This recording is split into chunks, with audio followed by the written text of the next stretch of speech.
Hi, my name is Jonathan Clark, also known as DJ Bolivia, and I'm here to give you another video today in my Learn to DJ series. This is not exactly a beginner's video. I have another beginner's video that teaches you basically the very basics about DJing, all the different equipment. But if you have decided that you want to be a DJ, and you've decided you want to go the route of learning how to mix on traditional media, like vinyl on turntables or CD players, then this is the video for you. What I'm going to do today is teach you basic beat mixing, the theory behind it, and a little bit of practice. Now this particular video is going to focus on beat mixing on CD players. I have a separate video that I'm working on that I'll have done by the weekend also, which will focus on turntables. So if you're interested in the turntables one, most of the stuff that I'm going to talk about in this video is very applicable to turntables. The turntables video is going to be very short, and it's just going to touch on a few things that are different, unique to actual vinyl and unique to turntables compared to playing on CD players. But this will be the more comprehensive one, basically, which we will cover beat mixing in general, or beat matching, as it's sometimes called. Okay, so basically, if you want to be a DJ, these days there are two main options that you can choose as far as playing music. And the first is to use computer assistance and use computer software on a laptop or something like that. And you know, there's a lot of different software packages out there that will help you with this. Some examples are Ableton Live, Virtual DJ, Tractor, Serato, and so on. The second option is to play on the more traditional media, and so that would be the vinyl on turntables or CD on pitch-controlled CD players. Each of these different aspects, I've actually got videos on like some of the different software suites and stuff like that, so depending on which area you want to focus on and what specifically within that area, hopefully I've got some videos that'll teach you more. Today we're focusing on beat mixing.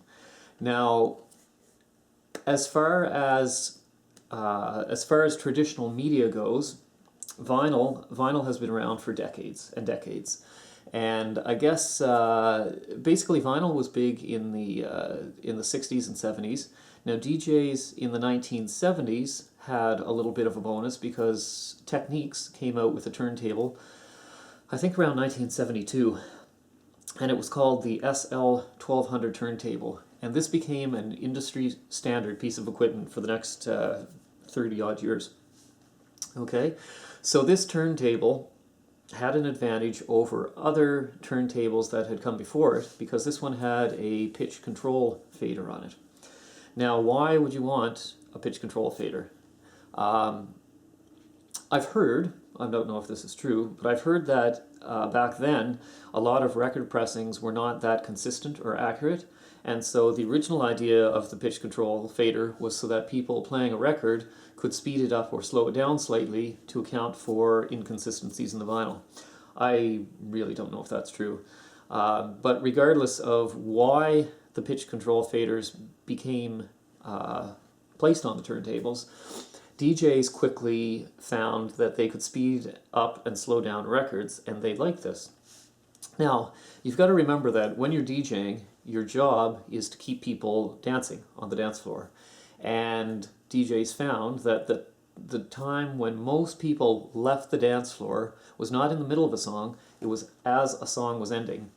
And so they were trying to figure out ways to keep people from leaving the dance floor after a song ended. And the obvious solution was to make sure that you didn't have songs end. So a couple different approaches to that. You could play longer songs, so there were less gaps in between songs. But of course, if you play songs that are too long, some people find them boring. So the second approach was to overlap songs and play them so that one would fade into another, and people would never really get that opportunity to stop dancing. So, you know, you could take two songs, and if you layered them together skillfully, it was like one long song. And so you kept your dance floor longer. And DJs found that by using the pitch control faders on turntables with certain types of music, they could make it all blend together, and they would keep people on the dance floor a lot longer. So that's basically the history of the pitch control fader. Now, in the 70s, vinyl was huge. CDs came around in the early 80s, mid 80s, and DJs did use CD players as equipment in the 80s and early 90s, but it wasn't until, I would say, the early 90s, I think was about the first time that a pitch-controlled CD player became available. I'm thinking of the Denon dual CD players that were around in the early 1990s. That's the first time I ever saw a CD player with a pitch control on it. And when that happened, DJs embraced them a lot more quickly because they could bring them into the booth and they could do the same beat mixing with CDs that they had been able to do with vinyl in the past. Little trivia thing, a lot of people today who are younger DJs probably don't realize that even though vinyl and CDs were both popular mediums in the 1980s and 1990s, the most popular medium in the late 1980s, certainly, was cassette tape. So anyway, those have faded out of use. Haven't seen those used in a DJ booth in quite a while. So CD players, pitch control CD players came into use in the early 1990s, and the industry took a big step forward, I think, in 1997 when Pioneer came out with the CDJ 500 player. That became an industry standard for several years. After that, it was replaced by the Pioneer CDJ 1000, and the 1000 had several different varieties, but basically the 1000 series in general became an industry standard for many, many years. And if anything, it was the CDJ 1000's CD players that replaced the Technics 1200 as the standard piece of equipment for the industry.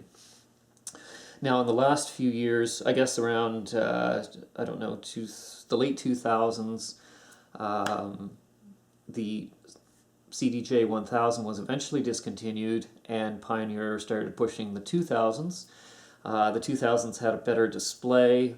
They would accept a data DVD with MP3s on it. So a single DVD could hold hundreds and hundreds of songs, whereas a CD, an audio CD used to only hold a dozen or two. Those CDJ 2000s would also accept USB sticks, USB drives. Actually, I guess some versions of the 1000 also did that. Anyway, so upgrades, and then just more recently, in the last couple of years, the CDJ 2000 Nexus variety has come out, and that's got a really nice display screen, displays waveform data a lot better.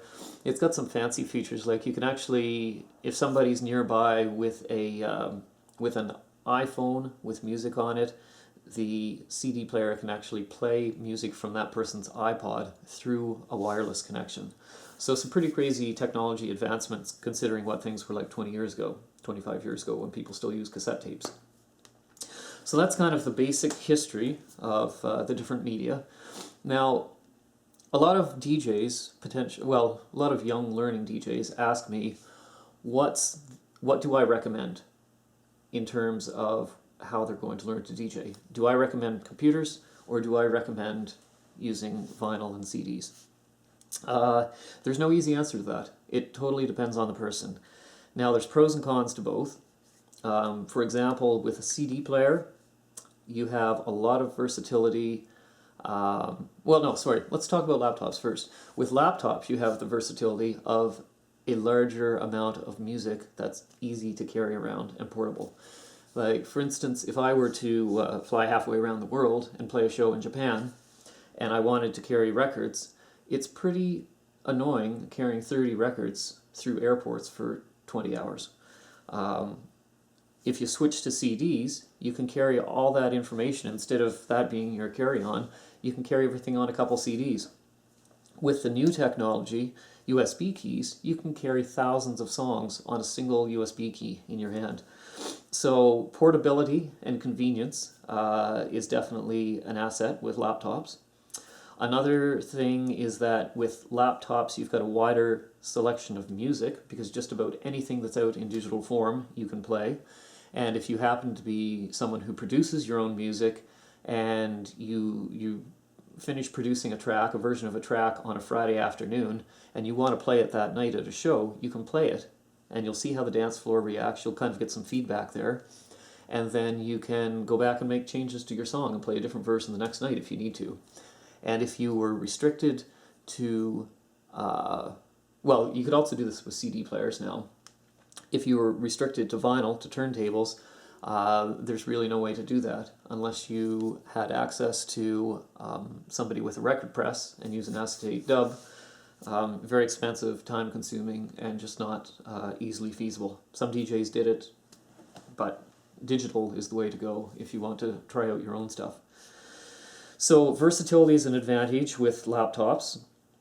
Another advantage is that it's less expensive because most people already own a laptop. So if that's the case, all you're looking at is buying the software that you use to help you with mixing and a set of headphones and the music. So the costs are a little bit lower than with traditional equipment. What else? With laptops, well, if a computer is helping you with the technical aspects of the mixing, it may feel like cheating, but it's good in a sense that it frees you up to concentrate on other parts of your job.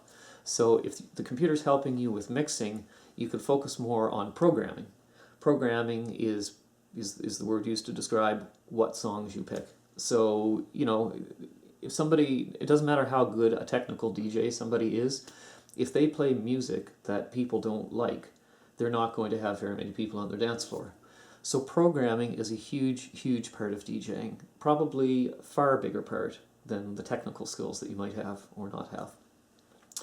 So with a computer, you can focus more on programming. You can also focus more on stage presence, because if you're not worried about, you know, if you're not keeping your head down, staring at the decks the whole time that you're DJing, you can focus a little bit more on the audience, establish eye contact with people in the front, bounce around, jump around a little bit more, make it look like you're having fun instead of absorbed in what's going on beneath you. Now, what about advantages of CDs or vinyl? Well, number one, it gives you more versatility. If you can actually learn how to DJ on the old stuff, you'll be able to be thrown into a lot of different situations, maybe where a laptop is not an option. Some purists look down on on DJing on computers as being very, it's not real DJing. So if you care about that, you know, it kind of shows off that you've got more skills if you can DJ the traditional way. What else? I guess with, well, I guess the biggest factor, if you want to DJ the old style on turntables and CDs, it's more fun. It's definitely more fun to be up in front of a crowd and mixing the old school way than it is to be just playing on a laptop. So, you know, that's actually a big consideration. Now, as far as the traditional equipment, though, like I say, laptops are cheaper. If you have to get into using CD players or turntables, you have to buy your decks, you have to buy a mixer, you'll have to buy your music, your headphones. What else? I don't know, that equipment is pretty expensive. Although, one thing I didn't mention, with a laptop, you may have to buy an external sound card also, so you get a good signal from your laptop to the sound system that you plug into. Anyway, so back to normal equipment, you'll have to buy your mixer, your decks, your headphones. You may have to buy, if you're practicing at home, you may have to buy a monitor so you can hear what's going on as far as what the dance floor would hear. Or you may have to buy an amp and speakers, same sort of thing. Anyway, so there's pros and cons to both systems. Definitely, not everybody can afford a laptop and software, but far fewer people can afford a full-blown DJ system to have in their bedroom. And if you're DJing on traditional equipment and you're living in an apartment and you like to play and practice at 4 in the morning, your neighbors may not appreciate it quite as much as using a laptop. So let's get into mixing a little bit, since that's the point of the video. So there's basically two types of mixing if you're mixing on this sort of stuff, or on computer. The first type of mixing I call radio mixes. So basically what happens, it's like a radio DJ. Think classic rock. A song is playing, it's almost over, it starts to fade out. Before it fades out, you press play on the new song, and the new song comes in. Maybe you bring the volume up gradually, or maybe you bring it up quickly, but it comes in as the other song is fading out. So you've got a bit of an overlap. So old song, old song, old song starts to fade, new song comes up above it, and the new song keeps coming up. So the music never stops between songs. So that's radio style. That works for a lot of genres, actually, like classic rock. Works to some extent for hip hop, and it also works for tracks, even electronic tracks that maybe have ambient intros and outros. It's also very simple, and I mean, you think about technical skills. You know, DJs with good technical skills in beat mixing are obviously looked upon quite favorably, but if you are playing, if you're playing really bad music, it doesn't matter how good your technical skills are. Again, another DJ who plays songs that people really love and just uses radio style mixes might actually be more popular.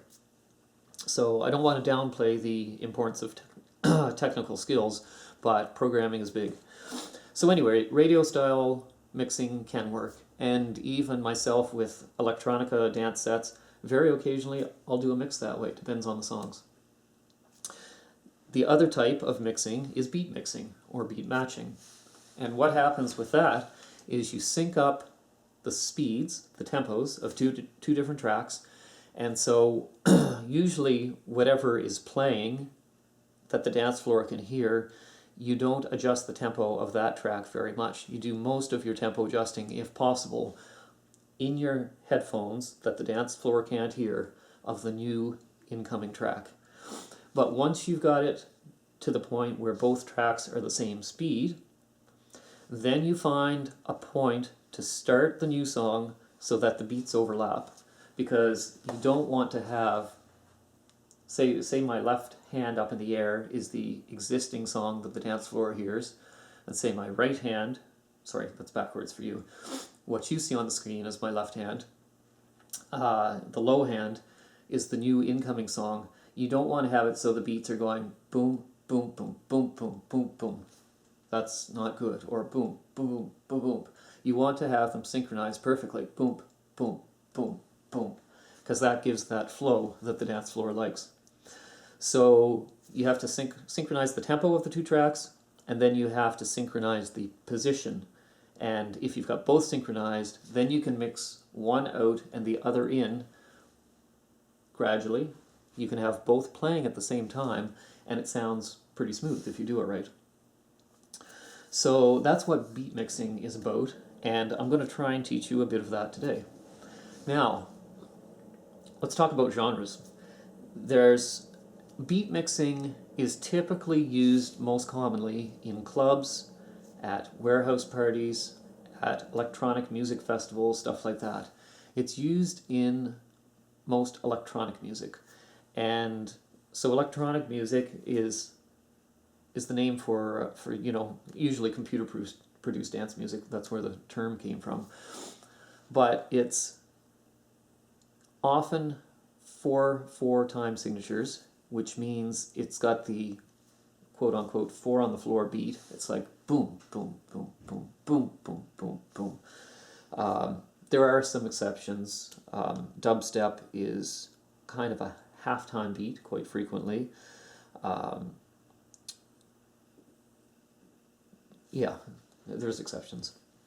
Anyway, so these different genres of electronica, or EDM, electronic dance music, there's quite a bit of variety. And so you've got genres like hip-hop, which I kind of consider as electronic music.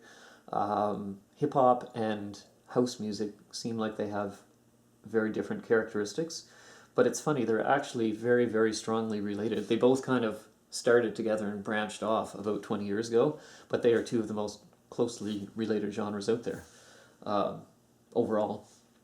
Anyway, so hip-hop is kind of an electronic music. You've got stuff like trance, techno, house music, electro, breakbeats, dubstep, drum and bass, etc. Now, within each of those bigger genres, there's tons of subgenres.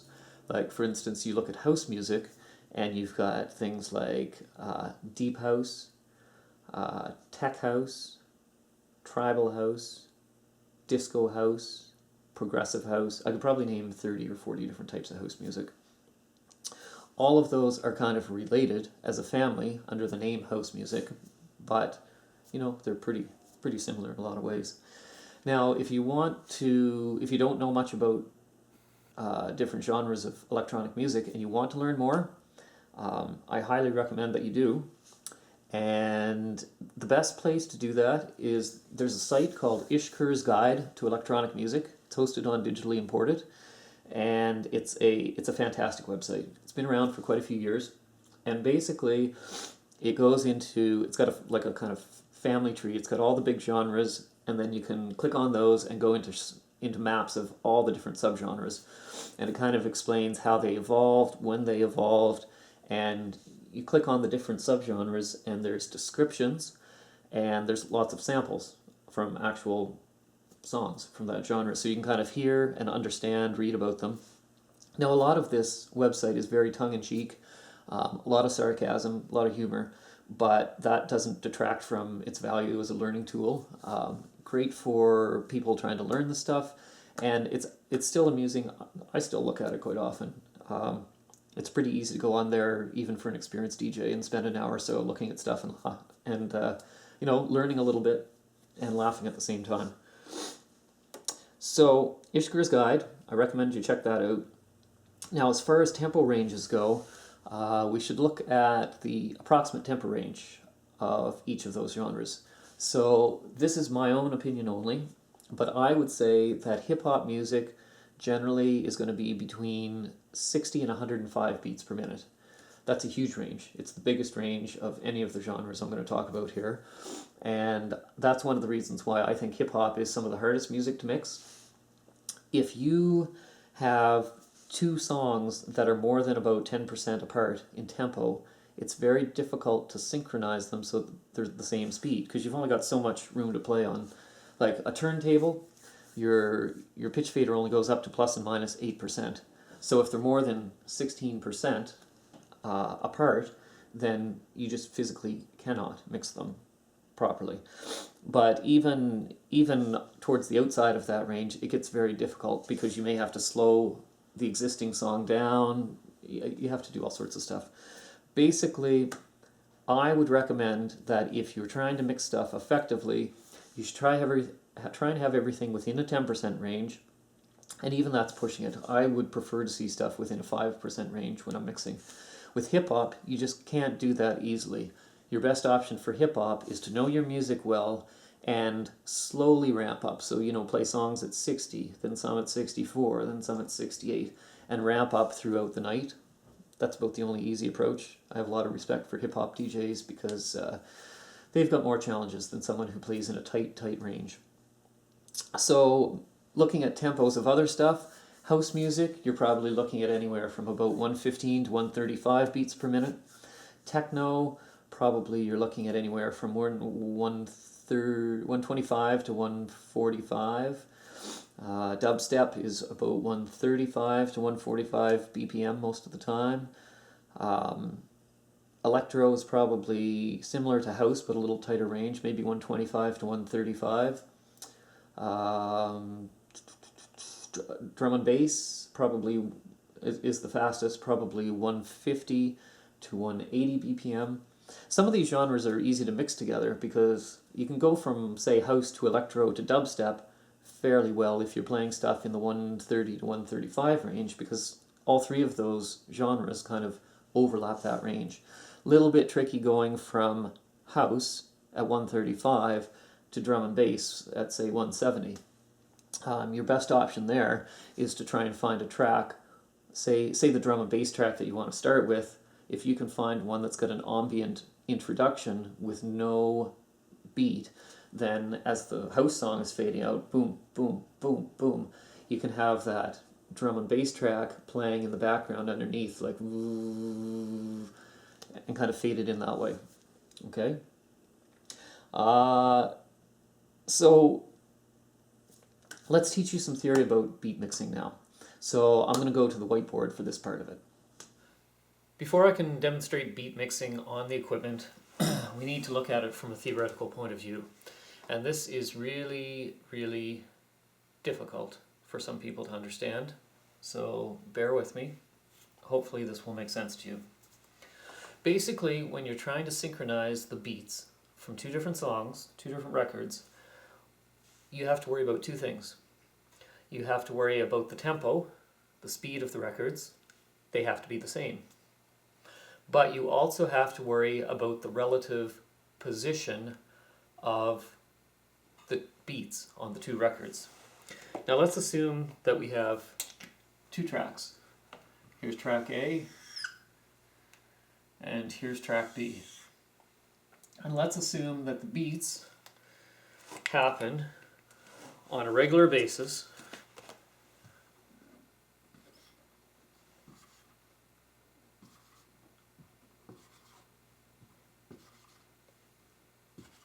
throughout the music. Okay? So this long flat line is the time, and every one of those dashes marks a point at which there's a beat. Okay? If you have, so this is the song that's already playing that the dance floor hears. If you have another track coming in, this is our new track coming in,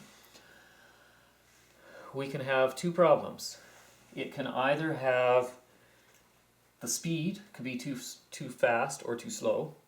Now, if it's too slow, that means there's a bigger distance between beats because it takes longer to get to the next beat. So instead of the beat being there, maybe it's there. Okay?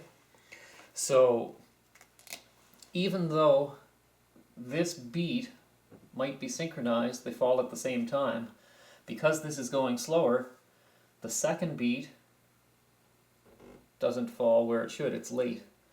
Third beat, even more late. Fourth beat, even more late. Fifth beat, much later. Okay, so our tempo is the wrong speed. But there's another possibility, and let's say that the tempo is correct, but they're not synced up. So the beats are the same distance apart as on the track that's playing on the dance floor. Same time distance between each beat. But looking at it, this beat falls in the wrong place. And they're all falling at the same wrong place in the bar, just before the halfway. Or I should say that since that's where the beat should be, the beat is of the new record coming in is slightly over half a beat too late. It's about 60% past where it should be back here on top of this other beat. Okay, so that being the case, we have to worry about fixing two things always. We have to worry about our tempo, and we have to worry about our position of the beat relative to other beats. So let's assume that, let's use an analogy, and instead of two songs, let's say that we've got two planes. Okay, plane A, plane B. And again, let's assume they are flying along a path. And this path is basically similar to the path of the music through time. Okay? Plane A is flying along. That's the song that's already playing. Plane B comes into the picture. This is the track we're trying to mix in. And if the two tracks are the same speed, but at the wrong position, Because remember, to have an equivalent position, they have to be beside each other. Okay, so, and in this case, directly above one each other. Okay, so if they're going at the same speed, the distance between them in time is like from here to here. Okay, as time passes, they're both traveling at the same velocity, same speed. Okay, so at the end of the path, it's going to be the same distance behind it was back here. And that's because the speed of the two planes, or the tempo of the two songs, actually matches each other, which is good. It's important. But it's still not synchronized because it's not beside each other. So let's assume we have another situation where the two planes start at the same time. They are exactly beside each other, but our new song that's coming in is too fast, which means this speed of this plane is faster than the speed of the plane that's playing on the dance floor. Okay, so as time passes, plane B speeds up and gets away. So the only time that they're ever in sync is when they started at the beginning. Okay, so as a DJ, you have to solve two problems. You have to figure out what speed the incoming track has to be at, because you're going to need to set that speed on the new song. But in addition, you've got to do something to somehow get it so the beats line up. Okay? So there's a couple of different options. Let's say that you're in a good situation where you've already matched the speeds of the two turntables, or two planes.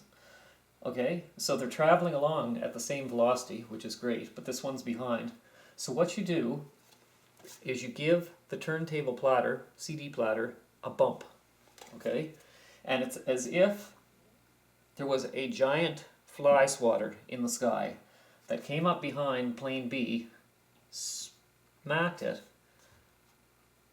and pushed it ahead a tiny bit, and then after, well, let's say it grabbed it and moved ahead, and as soon as it let go, plane B goes back to the speed that it was at. Okay, so they're going the same speed now, plane B is behind, you give the turntable a nudge, and all of a sudden, it jumps up a little bit, and they're still going the same speed, but this time they're aligned. Okay, same thing can happen if one is ahead, and you need to slow this down, so you press on the platter gently for a second to slow the speed down, and this one basically, existing song is behind the incoming song. So as this is playing, you do a little grab on plane B, slow it down, plane A catches up, and then let go, and they both keep traveling along at the same speed as each other. Okay, so that is one situation you'll find yourself in when beat mixing. You'll have the speeds right on the two different records, but you'll find that they're not in the same position. So you've got to bump or slow the incoming record to make sure the beat matches the beat of the other song playing on the dance floor. The other possibility is that your song that is coming in is going the wrong speed. In this case, let's say it's going too fast and it's behind the record on the dance floor.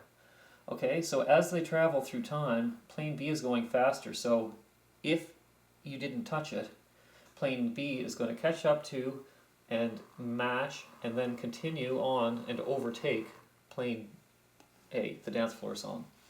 Okay, in a situation like that, you need to know what speed this is going at, because if you know that, when plane B, the incoming song, gets to be beside, as in the beats sync up briefly for a second, instead of letting plane B keep going at that faster speed, you change the pitch fader, slow it down to match the speed of this. So it'll be catching up, catching up, catching up, all of a sudden they're beside each other, boom, you make an adjustment to the speed so they're the same speed, and then they continue along beside each other. Okay, that's more difficult.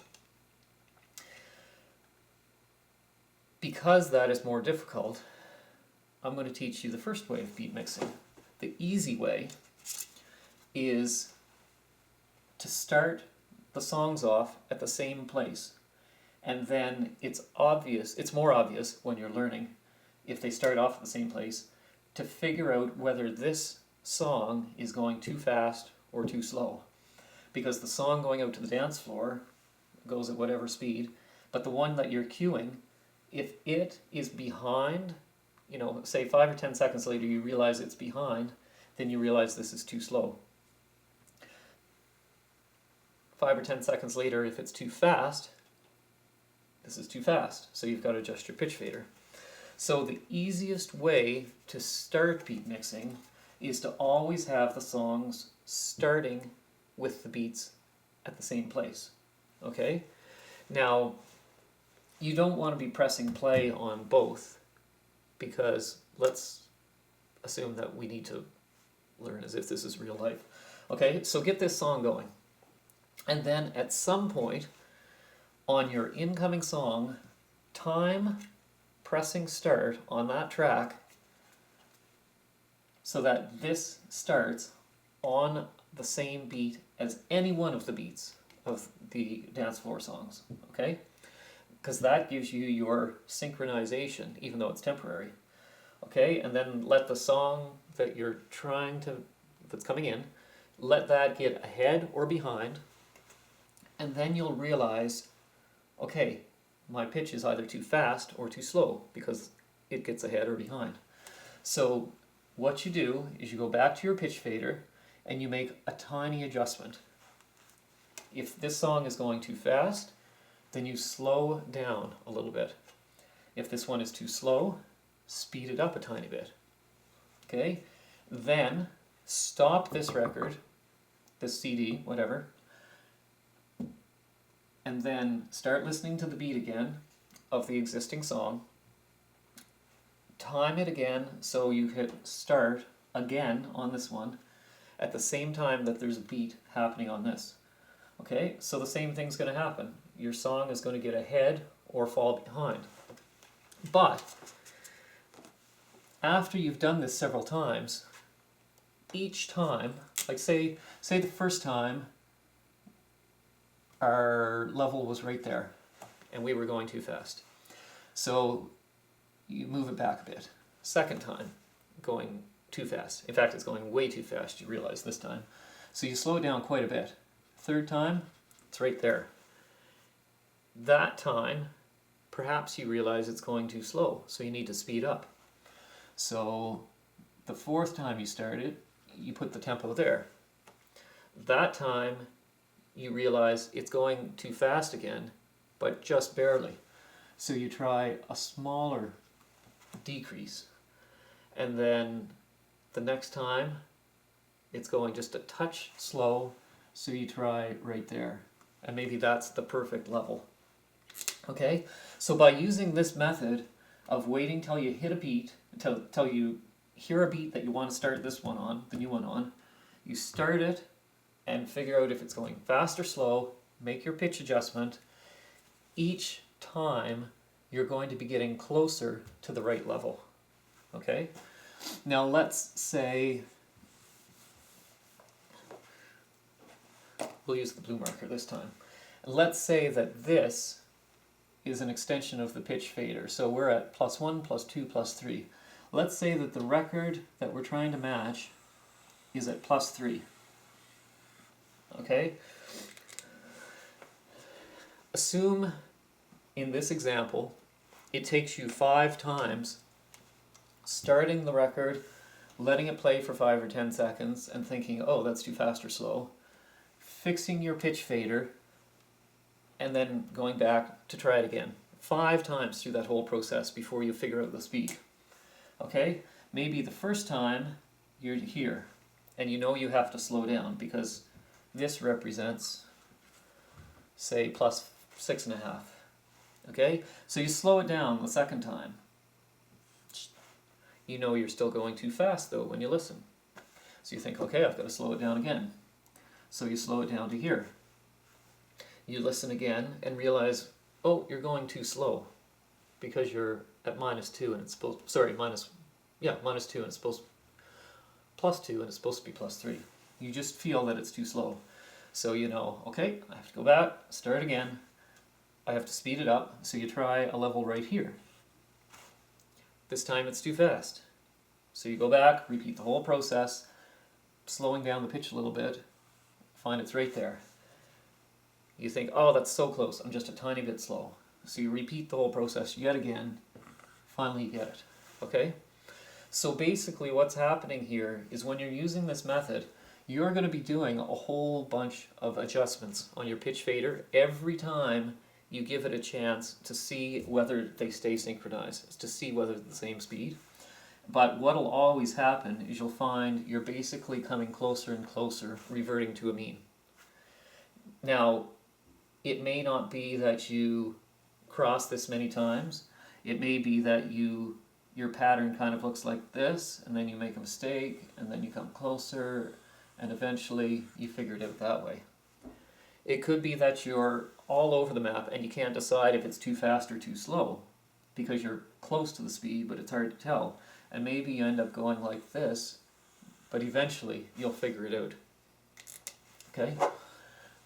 That's the way I recommend that you start learning to beat mix, because it's a little bit easier.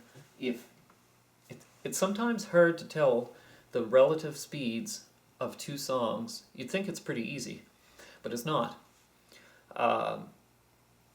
If the beats aren't lined up, it's sometimes hard for a beginner to tell which one is going too fast. But if they start off at the same speed, it's a lot easier to figure that out in a relatively short amount of time. Now, once you've got that method of beat mixing figured out, then the best thing to do is practice for a couple of weeks. Just keep doing that over and over until you're really comfortable. Eventually, you're going to get to a point where perhaps you're going to start adjusting things on the fly a little bit, okay? So let's assume we've got two tracks again. And once again, plane A is behind plane B. Now instead of, you know that you've got to catch this one up so the beats are at the same time. Instead of assuming that there's a giant hand that can pick this plane up and move it forward instantly in the sky, which is our equivalent of giving the record a nudge, let's say that you want to make an adjustment on the pitch fader to speed it up, because you know it's behind. If these two start out at the same speed, but this one is behind, you actually have to make two tempo adjustments. First, you have to make this one start going faster, so it starts catching up. Second, at that moment when it temporarily is caught up and they're at the exact same point, you have to make another tempo adjustment back to the speed that it was at the beginning, because you knew that was the right speed, it was just behind. So you're making, let's assume that this one is going +2 and this one's going at +2, and by +2 I just mean on the pitch control fader. Pitch +2 could represent anything. It could represent 130 beats per minute. Who knows? If, no, let's even go one better. Let's say it's +1.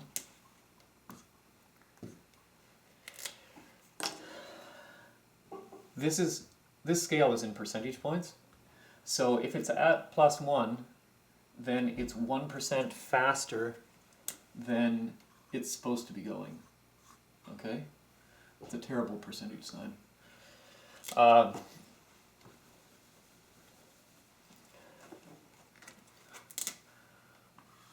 Let's say it's at +1 speed, and let's also say that the record or CD when played at normal speed, is 128 BPM. Okay? If you've got it at +1 on the pitch fader, then the actual tempo of the song, instead of being 128, what it would be if you played it on a normal CD player, instead it's going to be 129.28. Okay? How did I get that? That's 128 plus 1% of 128 is 1.28, and you just add them up. Okay? Anyway, let's assume that this is traveling along at +1 on the pitch fader, whatever tempo it happens to be. This one is traveling along, and it's also at the right speed. Same speed as this, it's just behind. Okay, so maybe what you're going to do is you're going to put this up to +3 temporarily.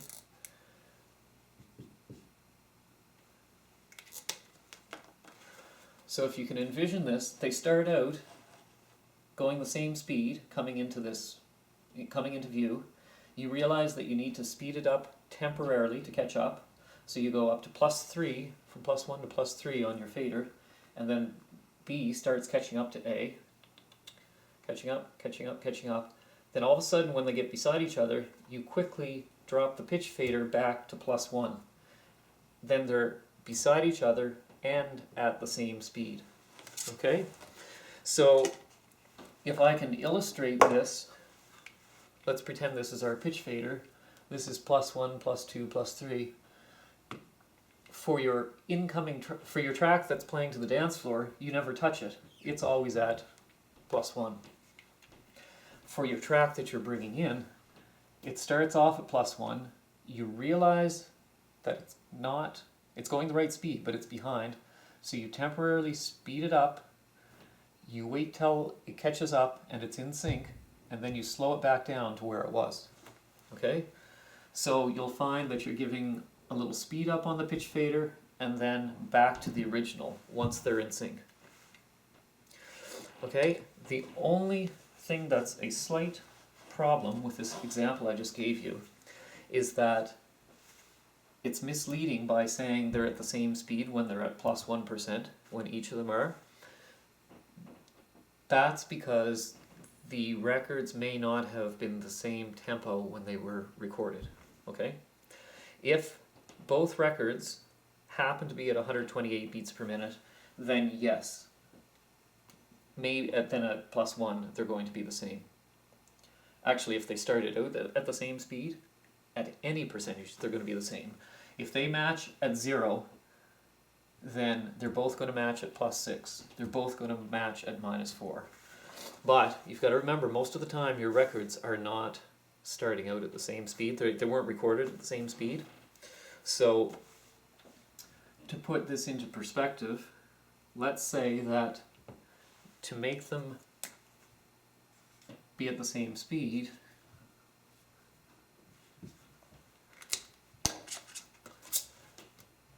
plane A at +1 on its pitch fader, what if plane B has to be at +2 on its pitch fader to be the same speed? Okay, so if that's the case, then you can see slight difference. I'm at +2, I decide I need to catch up, so I go up to +4, the plane starts catching up. All of a sudden when they're right about here, they synchronize temporarily, and so you drop it back to +2, and then they travel along at the same speed. Okay? I hope this made some sense. There's not really any better way to explain this, I don't believe. You can remember, once again, getting the speeds right is a very good first step. 2 ways of mixing. The easy way, get the speeds to be exactly the same by starting out your incoming record on a beat and figuring out if it's going too fast or too slow.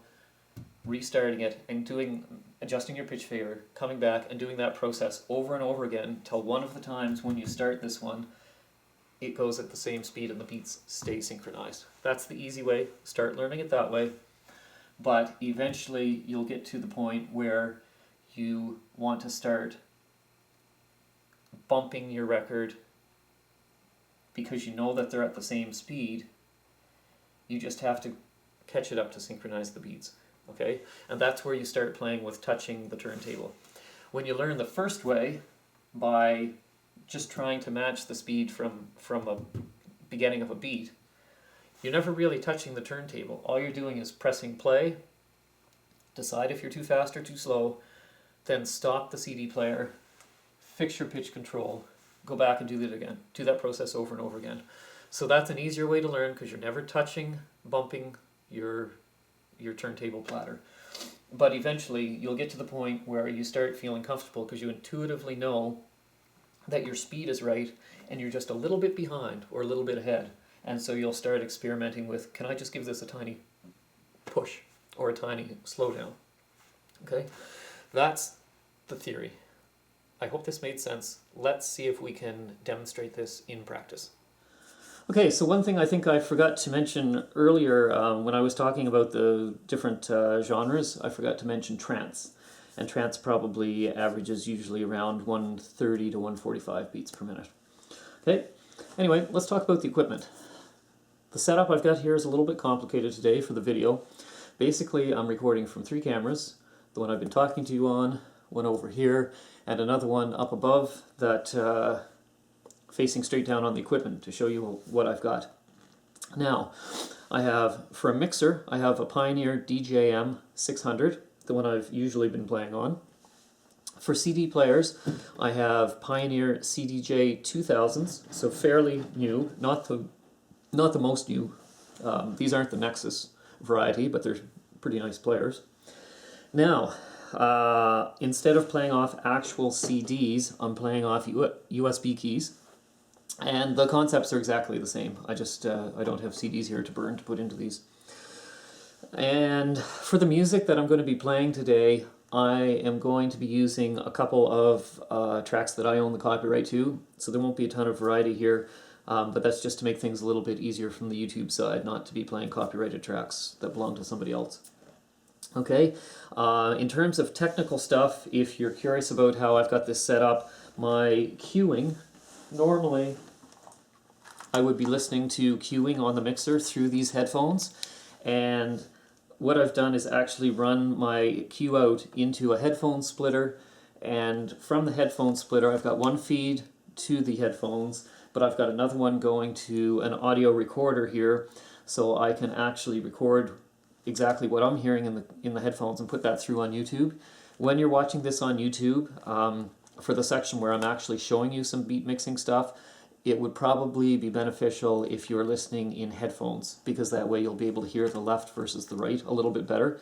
The left side of my headphone is always going to be my cue volume, cue signal. In addition, the master out from the mixer, I have a couple different masters going out. I've got one going to speakers so I can kind of hear what's going on. I don't want to play those too loudly because they'll be coming through on the video cameras, and it's the video camera feed that I'm recording so you can hear my voice. So I will try to keep that turned down a little bit, but I have another signal routing to my laptop so I can actually record the master output from the mixer on the laptop too. And that will give you the signal that you hear coming out of the right side of your headphones.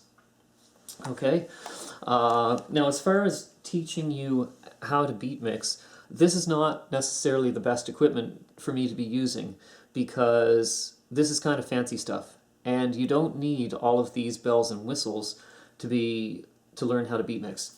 To be honest, it's much simpler if you go with very, very simple equipment. You know, less knobs and buttons is less intimidating, it's less confusing, and you're trying to learn a basic skill, and that's to learn how to beat mix by ear. You don't want all this other stuff distracting you. Yeah, so I think that's basically a rough idea of what we've got for equipment. Now, in terms of what I just said about trying to learn to mix by ear, all of these pieces of equipment have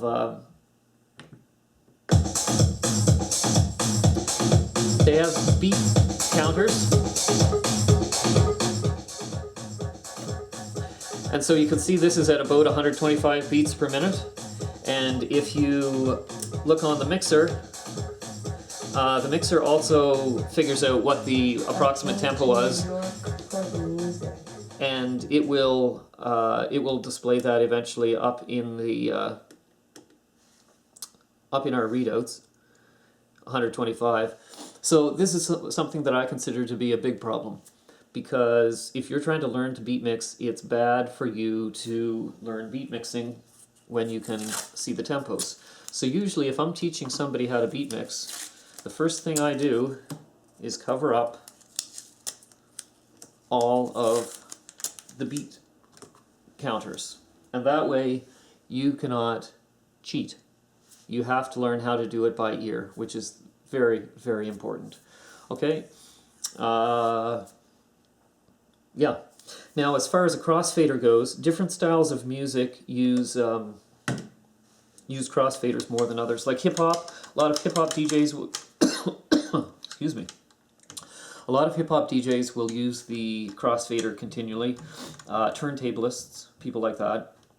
For most of the stuff that I mix, trance, techno, house, electro, dubstep, whatever, it's more gradual mixes, long mixes, and I don't like using the crossfader for the simple reason that with a crossfader, basically, if you've got it on the left side, then 100% of your signal is coming out of the left channel.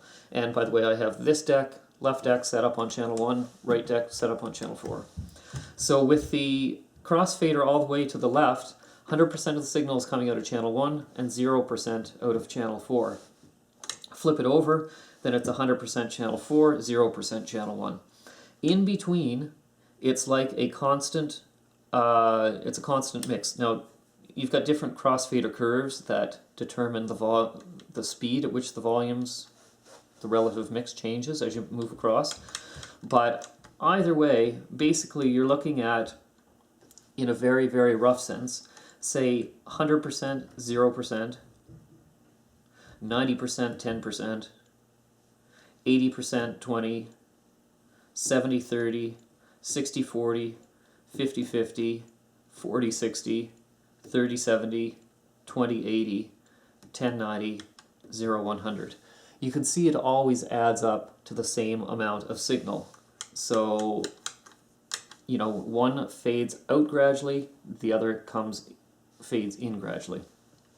Now the reason I don't like using the crossfader is I'll disable it, and you can do the same sort of thing with the crossfader by using just the channel volumes.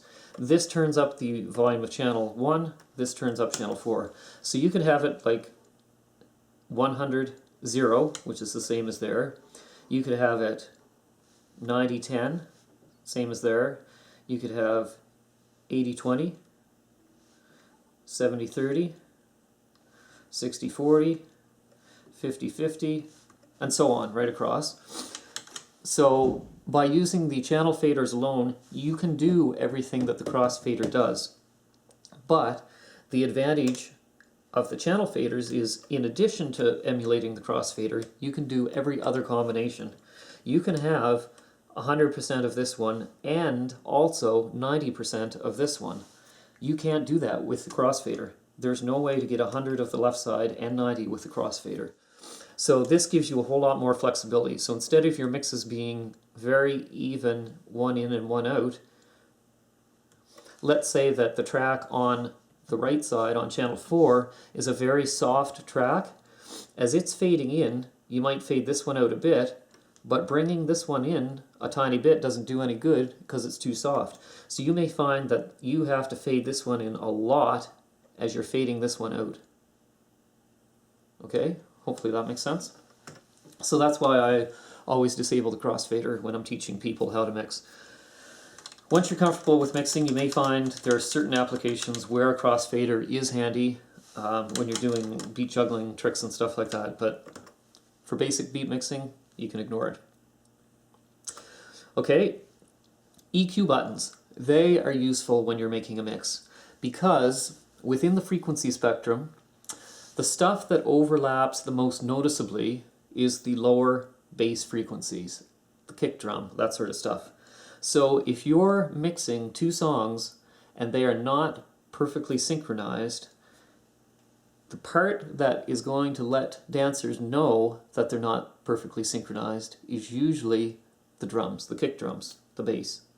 And what happens is you'll hear that boom, boom, boom, boom, boom, boom, instead of a constant boom, boom, boom from the two beats. So a good trick to help make your mixes seem more smooth, let's say this is the one that's going at full strength, is if you're bringing this one in, then keep the bass down quite low as you're bringing it in. And then you bring it in slowly, and there will be a point where both songs are going, and if you think that they're at the right speed, they're synchronized, they're at the right position, then what you can do is simultaneously drop the bass out of one and turn it up in the other. Okay, that's a very simple mixing trick which helps a lot of people. And you'll see me, I'll demonstrate that here in a few minutes. You can also do tricks like, as I'm bringing the new mix in, I often want people to get a hint of what they're about to hear. And so not only do I drop out that, but I might turn up the mids quite a bit, turn the treble down just a tiny bit, because the mid-range frequencies would include vocals, and it includes a lot of the normal melodic parts of the music. So the leads, the synth leads, guitar, if there is some, vocals. The high end is more the sizzle of a mix. So it's more like the hi-hats, the very trebly frequencies. So that might be a way that I mix something in. I see my bass down, I put my mids up a little bit above normal, tiny drop on my treble, start mixing this in. Once they're synchronized, I might start to drop the treble out of that first, then start to drop the mids out of the old one, and then when I feel ready at the beginning of a new section, boom, switch the bass over. Okay, and then I can slowly start bringing this one out. Okay, so that's pretty simple. Now, I talked earlier about synchronizing the tempo and the position, but there's one more thing that you should try to synchronize if you can, and that's not the position to the nearest beat, which is what I explained earlier, but actually to the position within the song as a whole, because dance music songs are usually structured in very similar ways. If it's 4/4 music, what will usually happen is the producer will build the song in sections of 8 bars. 8 bars of 4 beats each, so 32 beats in a section. So if you listen to dance music and you're trying to figure out where the beginning of a section is, you should go and you should listen to the song, and as soon as you hear something kind of new and unique within the song, you can hopefully presume that might be the beginning of a new section. So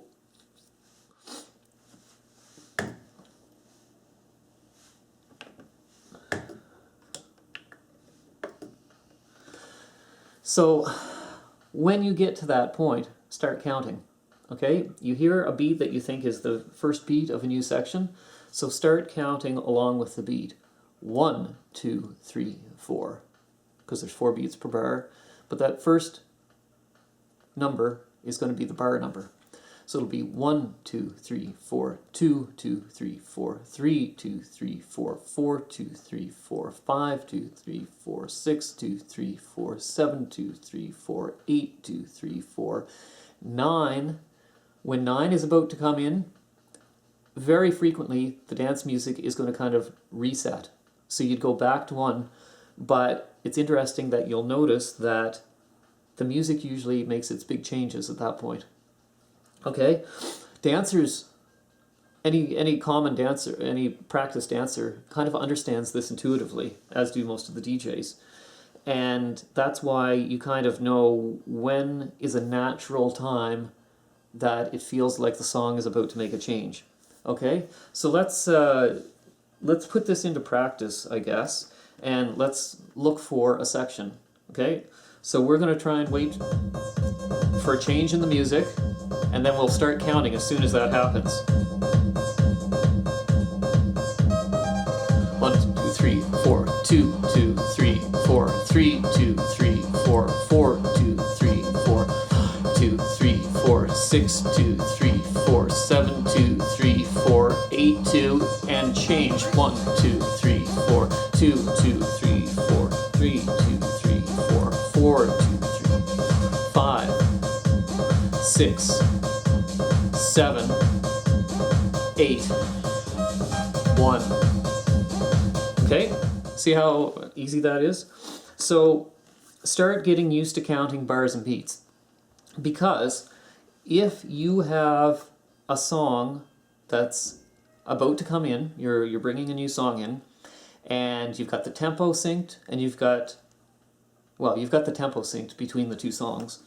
Instead of just starting on any old beat, wait until one of those 32 beat 8-bar sections is finishing and bring your new song in at the beginning of that new section. Okay? So 2, 3, 4, 2, 2, 3, 4, 3, 3, 4, 4, 2, 3, 4, 5, 2, 3, 4, 6, 2, 3, 4, 7, 2, 3, 8, 2, 3, and start. Okay? So that's when I would start the next song. Now obviously those weren't synced, but whatever. Okay? So understanding bars and beats is important, and trying to synchronize to a section of a song, not just to any random beat, is important. Count bars and beats all the time until you're comfortable with the concept. Now, it's kind of unfortunate because once you start doing this, you'll never stop. As a DJ, you can't ever enjoy music and relax when you're in a club, because no matter what, in the back of your mind, when you're talking to people, sitting there having a drink, whatever, dancing, in the back of your mind, you are always counting bars and beats. It's something you can never erase, never get out of your head.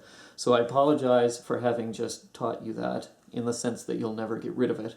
But it's critical if you're going to be a DJ. So that's how the rhythm structures work. Now, let's do some practice, okay? So I'm going to turn on my recorder. So I've got the cue recording. I'm going to turn on my laptop. So, yep. So I have something going there. Now, I'm just going to hit play here to start. Okay.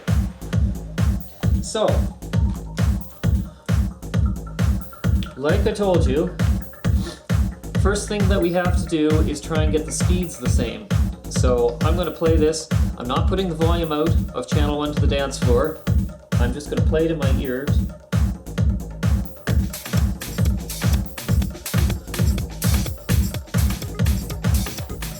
Okay, that's obviously a lot slower than the song that's going. Let's stop it and try again.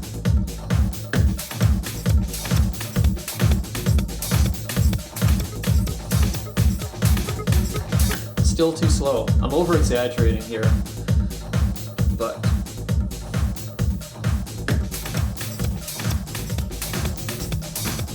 still too slow.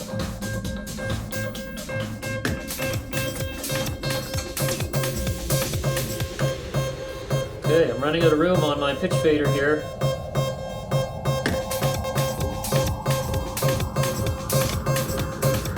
Okay, I don't have enough room on that pitch fader. With these CD players, it's possible for me to turn down, to turn to a different tempo range, but let's pretend we don't have that option because that's not available on every CD player. So what I'm going to have to do is slow down the song that's already playing. It's unfortunate, but it happens sometimes.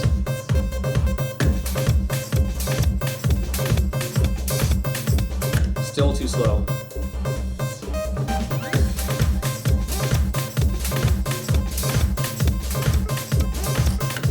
Still too slow.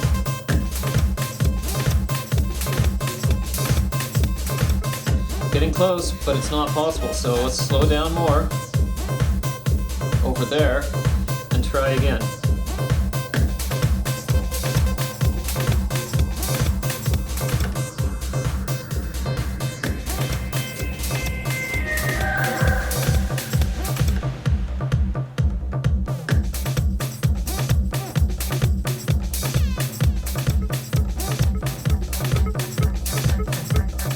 Just barely too slow.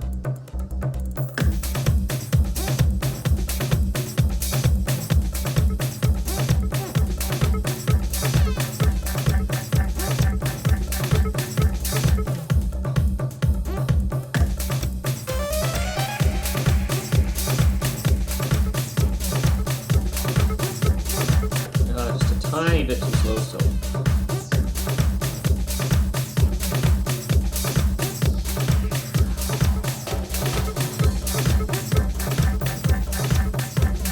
Okay, that's almost the same speed now.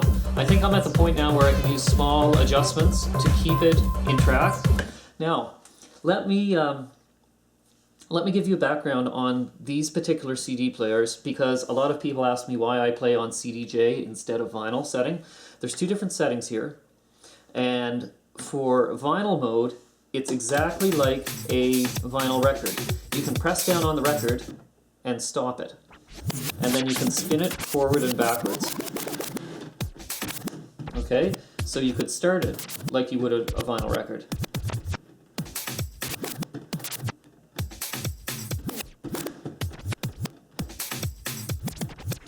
Okay?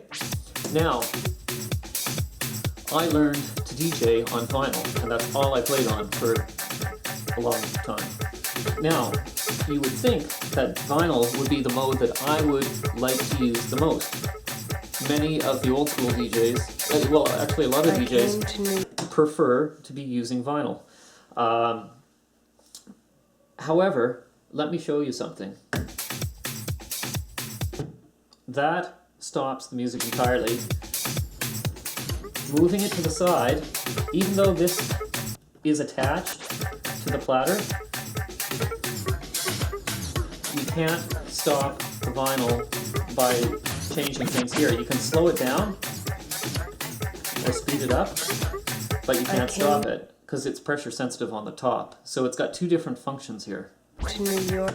Now, on CD mode, you can slow it down, speed it up, same as vinyl mode, but when you press on the top, nothing happens.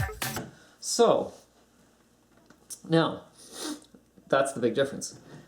Why would I want CDJ? Why would I want to not be able to stop it? Well, it has to do with turntables. There's two types of turntables. There's direct drive, in which the motor is attached to the platter by a physical thing like a pulley. And then there's the, like the Tech 12s have, they basically have a magnet, so they're not actually connected. So if you're watching a DJ on vinyl, what they'll do quite often to slow down a turntable is they'll put their fingers on the side of the platter, which of course is spinning, and they'll slow it down that way, or slow it down this way. And on a Technics 1200, that's fine, because the Technics 1200, the platter is not connected physically to the motor. So slowing it down doesn't hurt it. But if you've got a direct drive turntable and you're slowing it down this way, you're putting some pressure on the pulley in the turntable. Because of that, even though I almost never touched direct drive turntables, I figured it's better for me to learn by not adjusting speeds on a turntable, by not actually putting pressure on the platter. Instead, what I did was I put pressure on the top of the record. Okay, so if you can imagine, in a turntable, there's always this thing called a slip mat between the platter and the vinyl, and then the record goes on the vinyl. If you slow a record down by putting some pressure on it here, then what happens is the platter is still spinning around freely, and all you're doing is stopping the record on top. So you're not exerting the same sort of action that would cause tension on a pulley. Anyway, so because of this, that's how I learned to DJ on vinyl turntables. I never used to slow the platter down from the edge. I always slowed down by gently pressing on the top. And if you do the same thing here, these things are very, very sensitive. And so it's easy if I'm trying to make minor adjustments to my speed on CDJ mode. It's very easy to do that in the dark. You've got a wide target, simple. It's a little easier than playing with this. But if I try to do that in vinyl mode, I end up stopping the record quite often. So just out of habit, I usually play on CDJ mode. It's more forgiving for my style.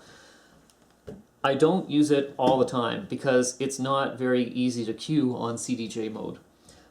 When you set a cue point in CDJ mode, there's a stuttering that comes through. Like basically, it's kind of like I don't like that. If I'm playing a song where I want to start, say 30 seconds into a record, I'll put it on vinyl mode because I can set it up. I can set it up where I want it to go, and then I'll bring the beat in, and then I'll switch over to CDJ for fine adjustments. So I'll flip back and forth sometimes on some records, but for the most part, I'll have it on CDJ mode. Okay, I'm not saying that's the best way to do it for everybody. Some people would prefer to do it that way. Some people would prefer just vinyl mode. It's totally personal preference. Doesn't matter how you learn. Okay, so oh yeah, we had this down to almost the end, but we thought we had it synchronized. So let's try that. Let's try that again and see if we are synchronized. And you'll probably see me make small adjustments to the top of the platter as I do this.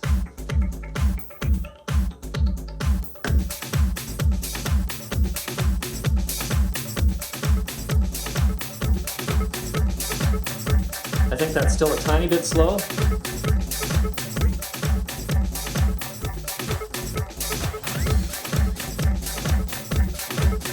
Yeah, that's definitely dragging behind. So you can kind of push it, give the...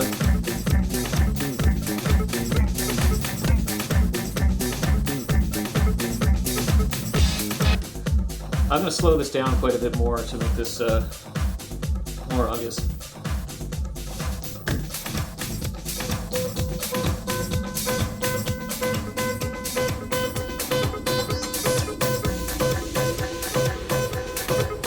Okay, that was kind of lucky. I moved them both, but they're almost in sync still. This is still a tiny bit slow. I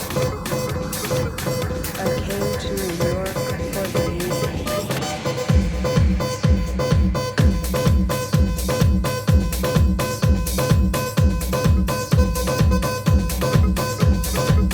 So when you've got them pretty close,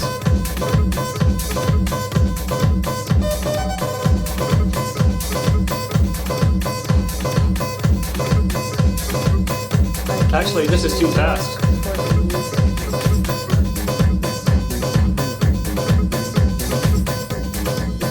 Then you can start using your hand to speed up or slow it down to keep it on track.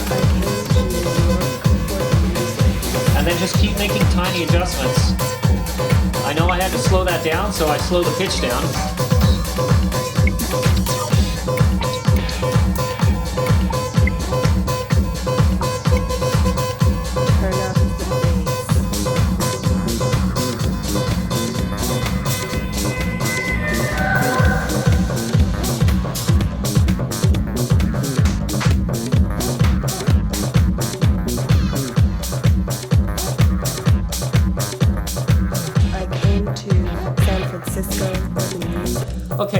sounds are pretty close. They're not perfect. Let's start listening for one of those 8-bar sections.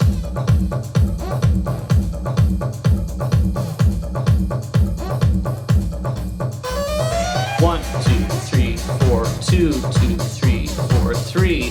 So I'm going to bring this record in for on the beginning of the next section. 6, 2, 3, 4, 7, 2, 3, 4, 8, 2, 3, 4.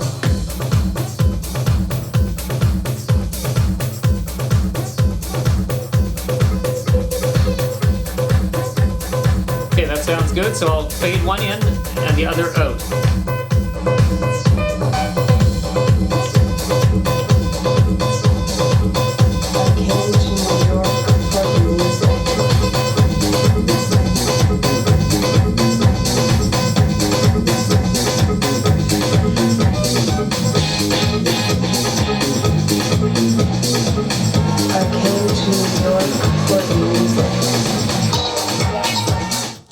Okay, that makes sense, hopefully. Let's try a different version. And let's try this again. I'll go through the same motions. Turn up the bass.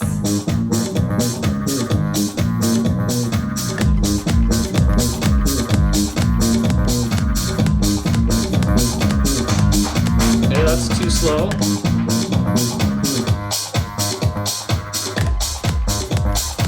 I came to San Francisco for the music, New York for the music, Tokyo for the music, Moscow for the music, Iran for the music. Still too slow? For the music, Oslo for the music, Toronto for the music, Athens for the music. Turn up the bass. Okay, that's pretty good. Let's mix in on a section. 4, 5, 6, 7, 8.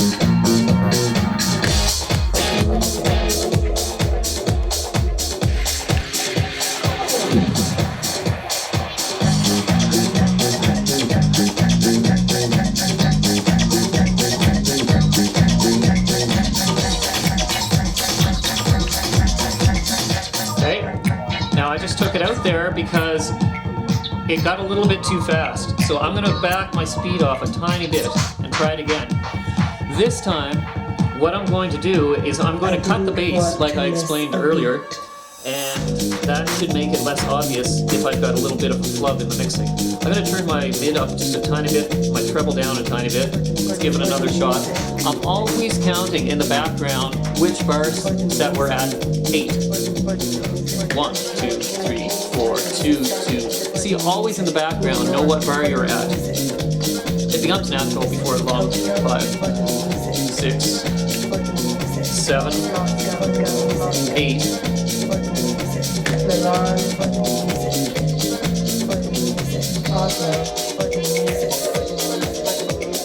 Toronto for the music, Athens.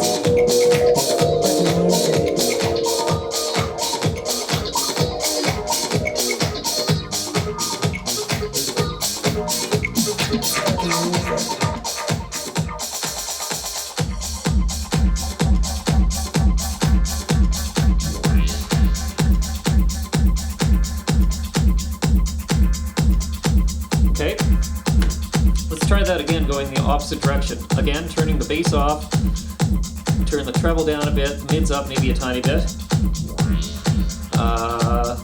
Okay, I don't know what position I'm in right now, but let's think.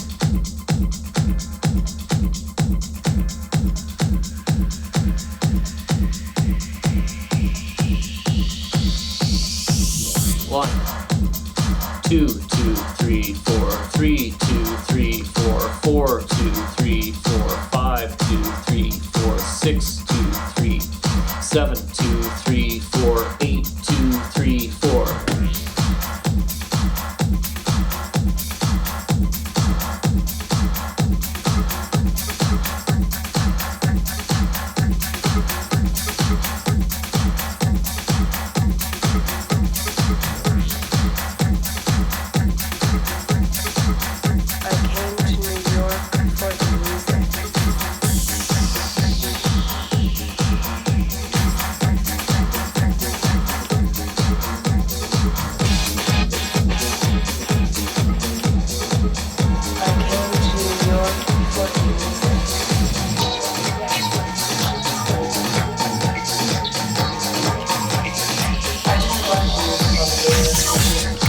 sound very good, so we're going to back it back out.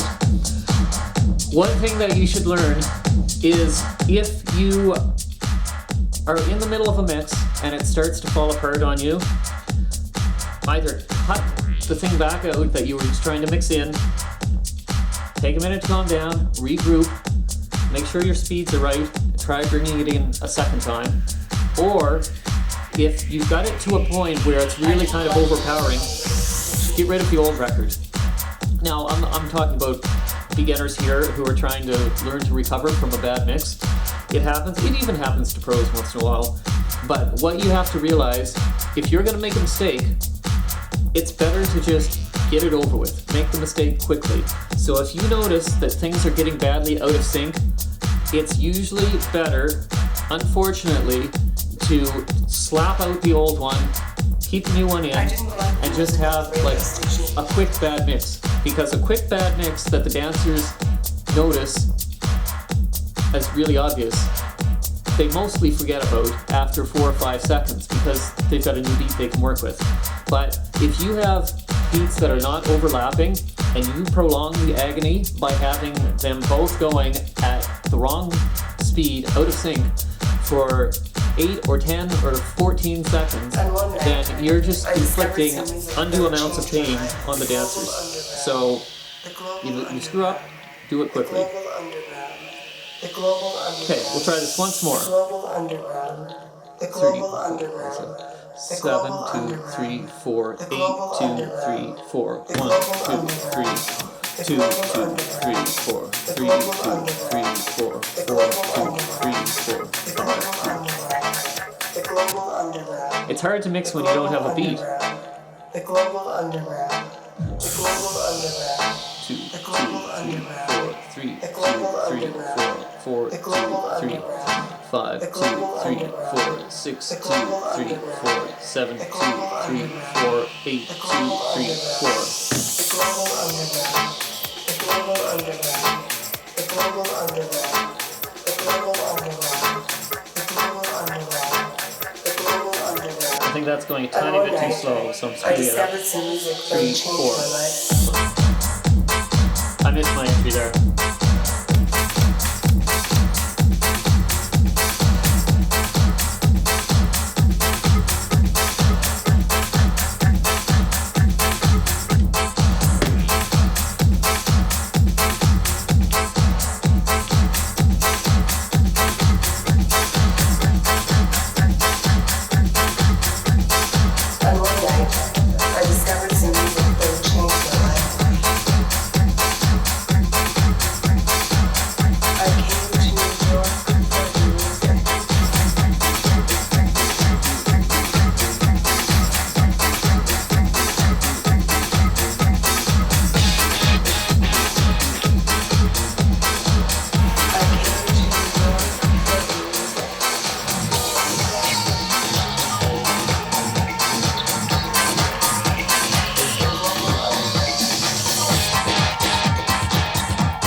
Turn up the bass.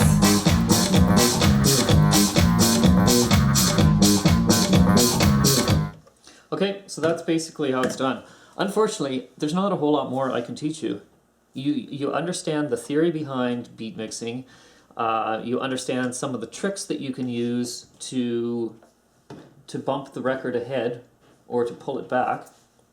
You understand how you can use the EQ to hide some of the frequencies when you're doing a mix so that you don't have overlapping frequencies that sound bad.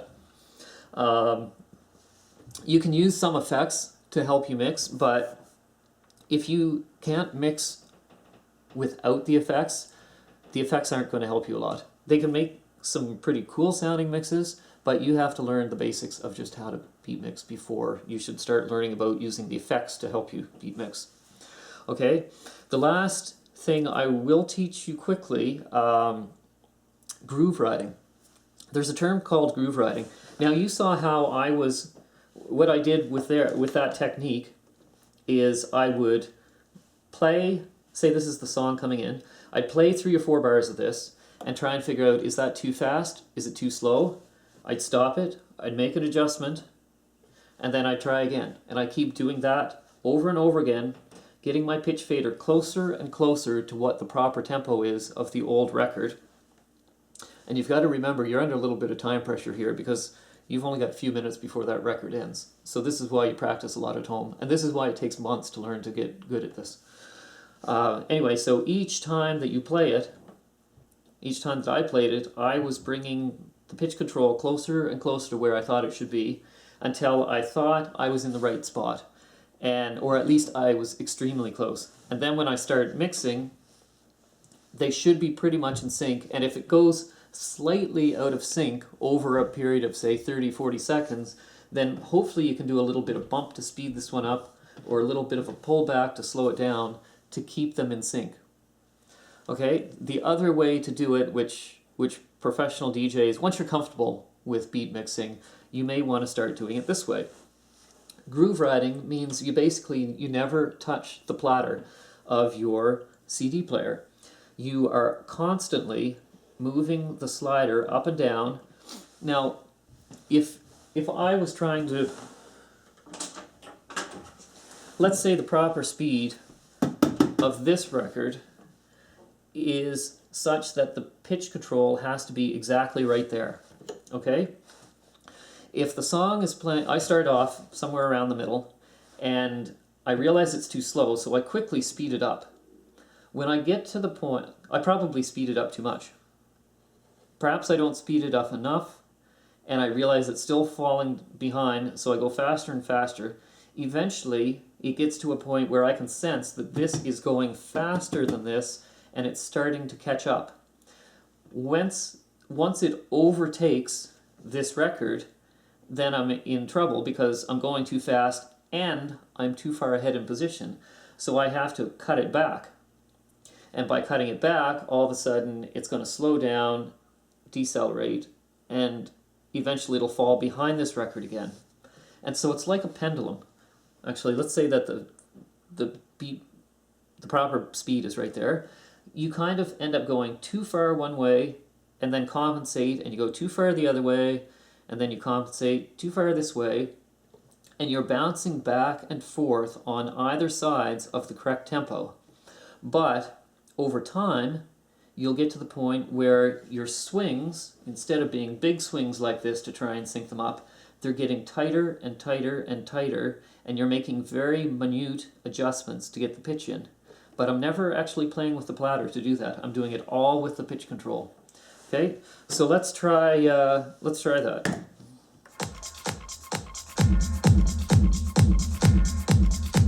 Okay, and remember, I can't see the controls here, and I'm going to start, who knows, I'm going to start way back there just to really emphasize this.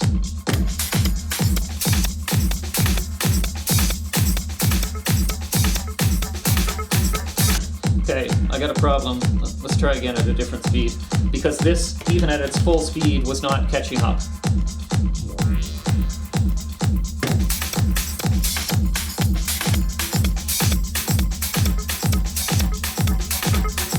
Too fast.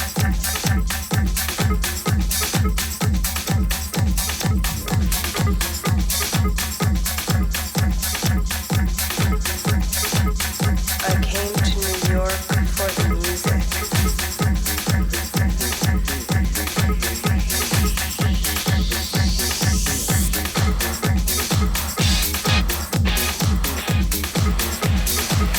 I came to New York for the music.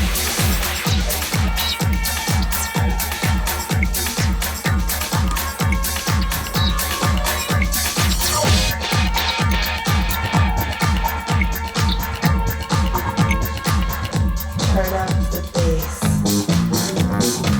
Let's try it on this one.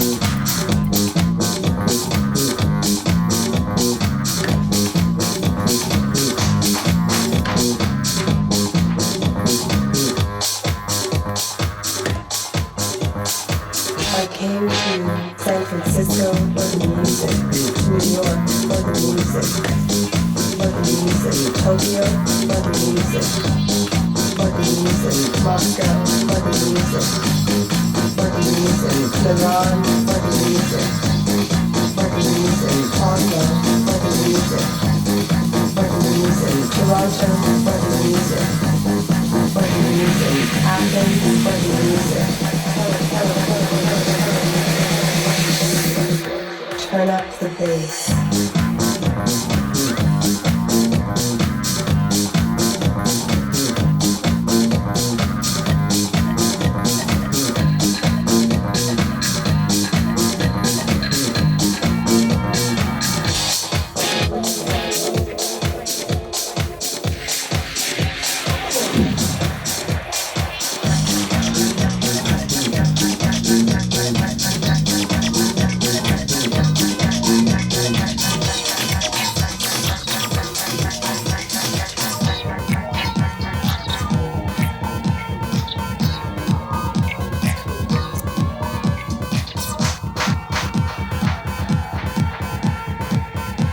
I didn't want to miss a beat.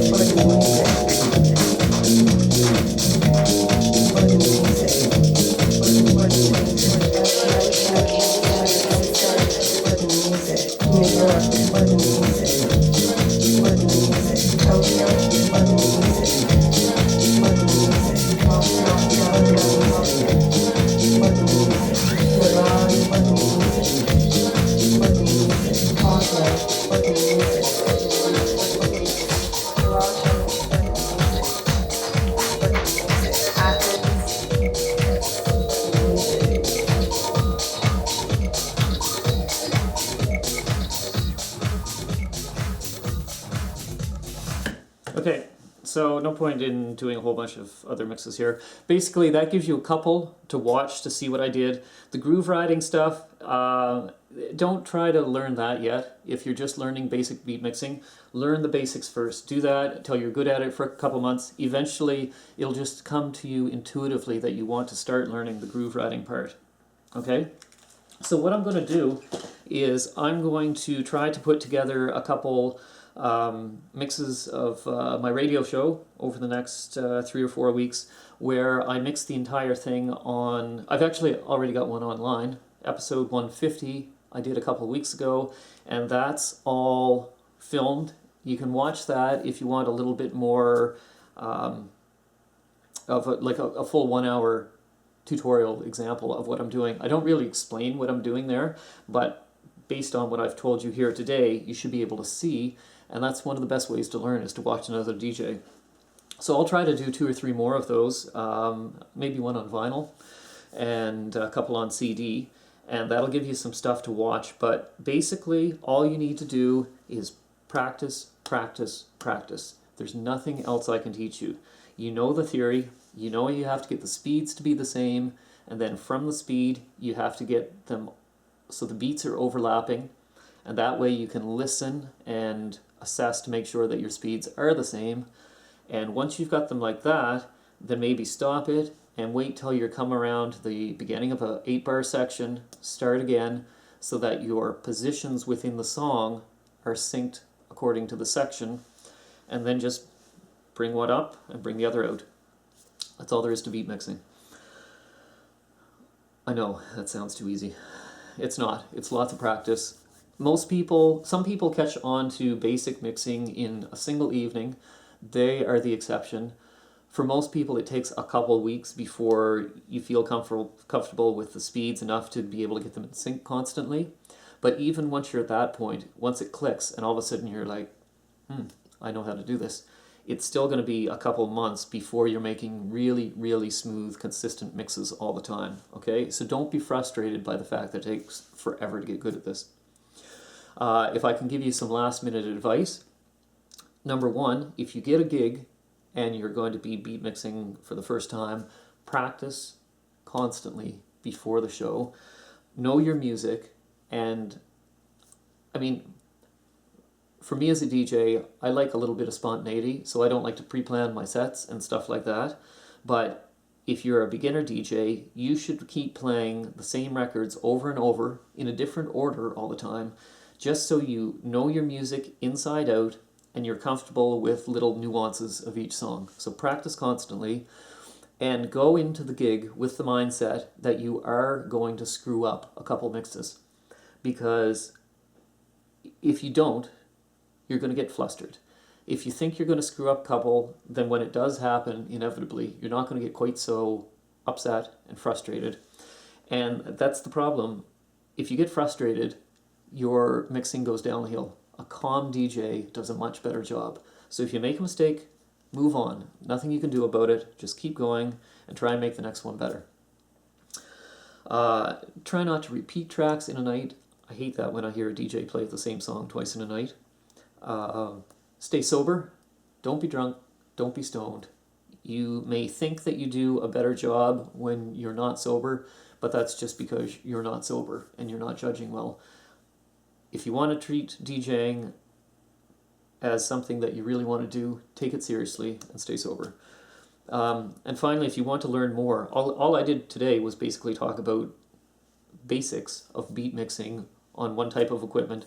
I got tons of other videos on my website about, related topics, all sorts of other DJ stuff. So check it out. Go to djbolivia.ca and look for the video link up in the top left corner, and there's a nice list of all the different DJing videos I've got there. So thanks for your patience. Good luck, and just get lots of practice in and have fun doing it.